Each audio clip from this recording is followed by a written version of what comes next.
Today, let's talk about harmony. Harmony is a complementary tone to the melody. So usually harmonies consist of the third or the fifth of a chord. And if you know anything about chords, they usually are the tonal note, the third, and the fifth. Pretty easy, right? But they can also include the seventh. They can go into wonky things like you can have augmented chords. You can have diminished chords and things like that. So that's when harmonies get complicated. But if you're struggling with harmony and you really want to get good at it, I'm going to give you some tips to help you with that today.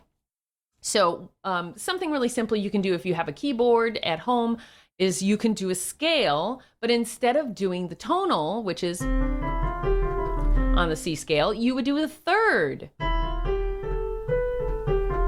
Right? But you wouldn't play that. You would play the tonal and sing the third. So it would sound like this.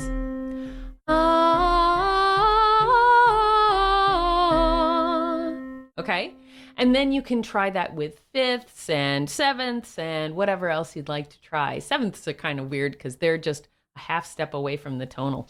Now, let's say that, well, Amy, I can't sing that high. I have to sing lower. That's fine. You can find the third below middle C and do the same thing. Now, I haven't tried this previously to recording, so hang on just a second while I find it. I'm not sure if I can. Oh, yeah, I can. Okay.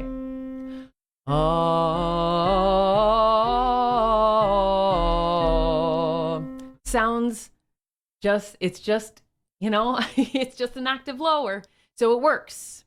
Now, the other thing that you can do is one of the ways that I learned how to really make harmony happen for me was I was in choirs, and I had a mother that would kind of, put me in those situations where I would be in lots of choirs. But if you don't have a choir situation, here's what you can do. In your car, listen to your radio, right? You have a favorite song maybe that you like to hear repetitively. Instead of listening for the melody, listen for the harmony.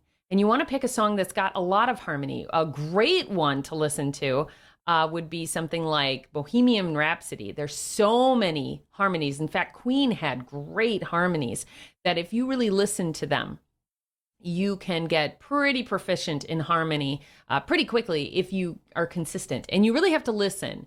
They use a lot of falsetto. If you don't do falsetto, then I would suggest maybe something like this is old school, like Boys to Men. Some of the great ones right now would be, I'm going to forget the name of them, but I mean, there are so many out there where they have just really fantastic harmonies. You listen to them. If you can't hear the harmony, if you're struggling to hear the harmony, then I suggest that you find some apps that can help you with this. And so I have apps that kind of help me, train, and what I need it for is to help me establish better pitch on my violin in sight reading notes. But for you, you might want to look at some of these for learning harmony and things like that. But one of them that I like to use is sight reading apps, which would be Notes Trainer. And then another one would be Music Tutor. There's lots of great ones. They are just fantastic.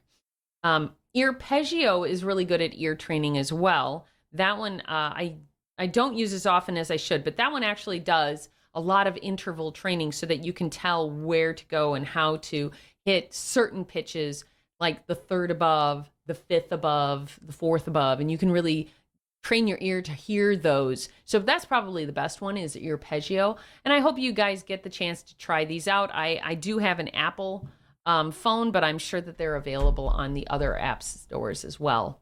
All right, that's what I got for a music lesson for you today. If you have questions or concerns or you want to talk about, what you're struggling with, hey, I'm here for you. God bless you guys, and I hope that you have a great rest of your day. I'm wrapped in emotion. It captivates. Rhythm